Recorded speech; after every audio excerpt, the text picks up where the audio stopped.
लोकशाहीचा बुलंद आवाज, रिपब्लिकन वार्ता, महाराष्ट्र. होमेथॉनमधून पर्यावरणपूरक विकासाचा संदेश. मराठी सिने अभिनेत्री श्रुती मराठे यांनी दिली होमेथॉनला भेट. महाराष्ट्र राज्याचे जलसंपदा तसेच कुंभमेळा व आपत्ती व्यवस्थापन मंत्री गिरीश महाजन तसेच मराठी अभिनेत्री व ब्रँड अँबॅसेडर श्रुती मराठे यांनी दिली होमेथॉनला भेट. प्रदर्शनाच्या दुसऱ्या दिवशी 9,000हून अधिक नागरिकांनी भेट दिली असून सुमारे 80 जणांनी व्यावसायिक जागांची बुकिंग केली आहे. नेरळकोच्या प्रदर्शनातून पर्यावरण संवर्धन आणि विकास यांचा समतोल साधण्याचा प्रयत्न होत असून प्रदर्शनाला भेट देण्याचा प्रत्येक ग्राहकामागे वृक्षारोपण करून भविष्यात रोपांची संख्या 50,000 पर्यंत नेण्याचा मानस नेरळकोच्या होमेथॉन संकल्पनेतून करण्यात आला आहे. प्रसंगी मान्यवरांचा नेरळकोच्या वतीने शाल व गुलाब पुष्प देऊन सन्मान करण्यात आला. प्रदर्शनाला भेट देऊन घर खरेदी करणाऱ्या प्रत्येक ग्राहकाला चांदीचे नाणे भेट देण्यात आले. या प्रसंगी अखिल भारतीय विद्यार्थी परिषदेचे राष्ट्रीय संघटन मंत्री देवदत्त जोशी, आमदार देवयानी फरांदे, आमदार सीमा हिरे, लक्ष्मण सावजी, बाळासाहेब सानप, सुनील बागुल, विजय साने, महेश हिरे, सागर वैद्य, सुधाकर बडगुजर, नेरळको नाशिक शाखेचे अध्यक्ष सुनील गावंडे, मुख्य समन्वयक जयेश ठक्कर, सचिव शंतनू देशपांडे यांच्यासह सर्व पदाधिकारी नाशिककर मोठ्या संख्येने उपस्थित होते.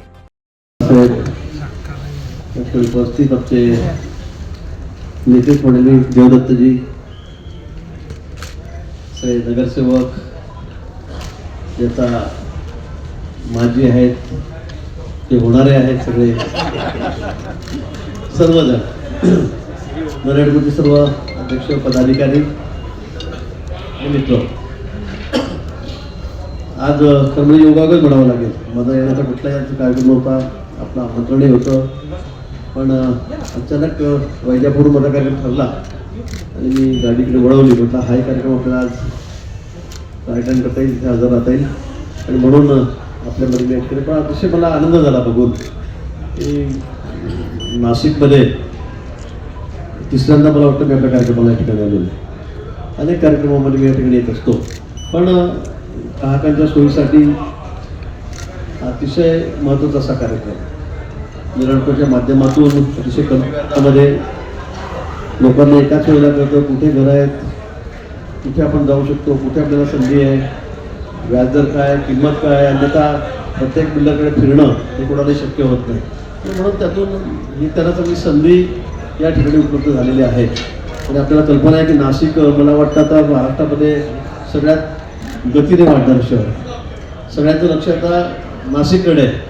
पुण्यालाही प्रेफरन्स तेवढा देते, तेवढा प्रेफरन्स आता प्राथमिकता ही नाशिकला या ठिकाणी आहे. त्याचं कारण तेच आहे, तिथलं वातावरण चांगलं आहे, तिथे सगळ्याच आहे, धार्मिक असेल, सांस्कृतिक असेल, सगळ्याच बाबतीमध्ये, शैक्षणिक असेल, सगळ्या बाबतीमध्ये अग्रेसर असताना नाशिक जिल्हा. बाजूला त्र्यंबकेश्वर आहे, इगतपुरी आहे, घोटी आहे, हा भाग अतिशय निसर्गाने सगळा जो नाशिक जिल्हा आमचा आहे हा कृषीप्रधान पण आहे. द्राक्षासाठी असेल, कांद्यासाठी असेल, फुलांसाठी, भाजीपाल्यासाठी अनेक विविधतेने हा सगळा नटलेला आहे. आणि म्हणून नाशिककडे लोकांचा ओढा या ठिकाणी आहे. निश्चित रिटायर झालेल्या लोकांना असं वाटतं कुठे असू द्या पण आम्ही नाशिकमध्ये त्या ठिकाणी स्थायिक होऊ, नाशिकमध्ये घरगुती रिटायरमेंट झालं. आणि म्हणून नाशिक खूप मोठ्या गतीने वाढत आहे.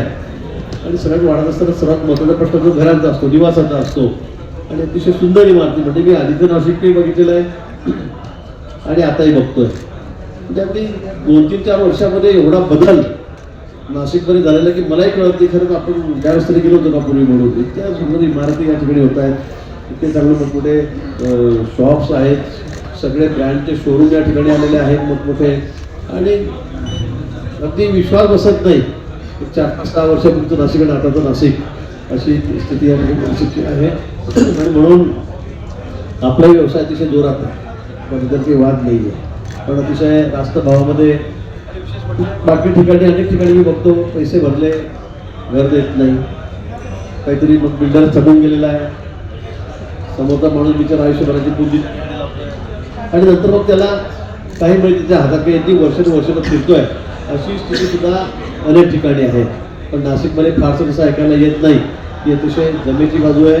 प्रामाणिकपणे आपण सगळ्या ठिकाणी काम करता आहात आणि म्हणून आपल्याला खरं मनापासून या ठिकाणी शुभेच्छा देतो. त्यातच आपण कुंभमेळ्याचा उल्लेख या ठिकाणी केला. खूप छान वाटतंय. मला वाटतं रेड होमेथॉन 2025 हे त्यांचं तिसरं वर्ष आहे आणि यशस्वी पद्धतीने तिसरं वर्ष आहे. कालपासून सुरू झालेलं आज मी आलेली आणि अजून 2 दिवस आहे आणि मी ऑलमोस्ट सगळे स्टॉल्स व्हिजिट केलेले.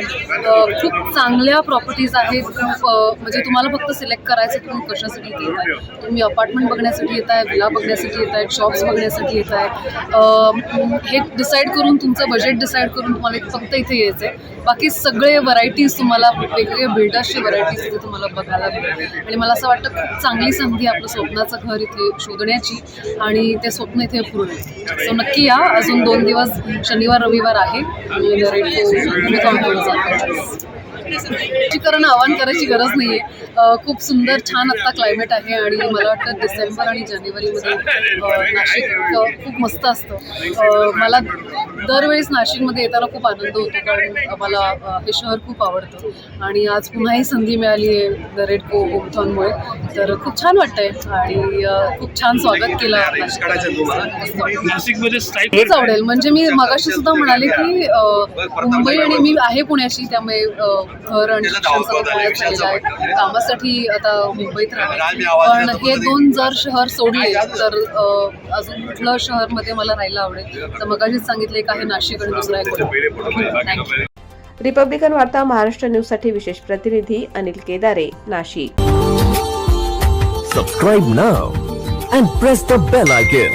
Never miss an update.